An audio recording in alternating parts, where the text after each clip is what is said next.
But first, an unsecured gun leading to the mother of a 3-year-old boy being criminally charged just hours ago.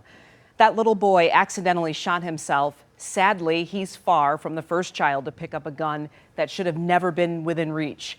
Thank you for joining us. I'm Glenda Lewis. And I'm Simon Shaquette. Back in June, we told you about a Detroit father charged after his 6-year-old son shot himself in the thumb. And then just last month, a 9-year-old boy in Madison Heights accidentally shot himself in the left hand, leading to charges for his mother and stepfather. Another child shot, this time a toddler, and telling these stories hurts us every time. So right now, we want to raise the voices of people who knew the law and want to make sure you know it too, so this doesn't happen again. This is the block where 38-year-old Tiara Charday Taylor was arrested for violating Michigan's safe firearm storage law.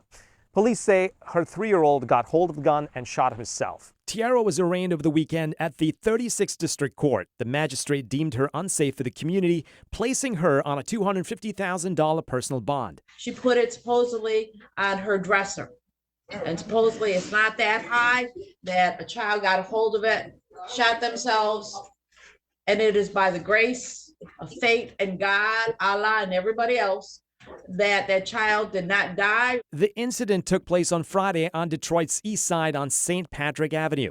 Detroit police tell me that the little boy is out of the hospital, but Donnell Hunt, a handy person who works on the block, is still upset about the incident. It's self-explanatory. Put the guns up or quit having them. Donnell lost his only son to cancer a few years ago, and while he misses his kid every day, the 69-year-old is frustrated that kids are getting hurt due to unsecured firearms. When you come home, they supposed to be safe. They ain't supposed to be in the house 15 minutes later. You talking about he ain't got shot with your gun.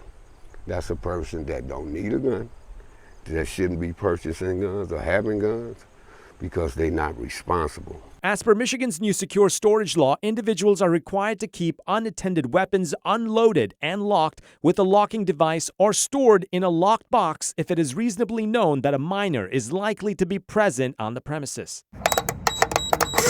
What you just saw right now in real time is a gun safe opening. One of the basic ways to tackle this problem, securing firearms. So to understand all the options gun owners have in this day and age, I'm here at Action Impact Firearms. The store owner, William Cusick, is also hurt when he read about the incident. Discouraging, and it's frustrating, and then I always wonder what more is there something more I could be doing? That's why William put out this table, full of options to test how fast one can secure their weapons. And 3, 2, 1, go.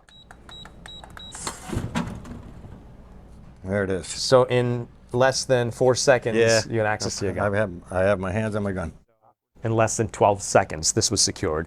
So in about 14 seconds, this gun was secured. So then why aren't these gadgets and devices not working? People don't like to spend any more money, even though some of these are relatively cheap. I think you need a budget in a safe when you decide to make a firearm purchase. And by using a gun lock or gun safe frequently, Williams says it becomes a habit that is hard to break. Frustration lies in trying to convince customers, it can happen to them. Reporting in Detroit, I'm Faraz Javed, 7 News Detroit.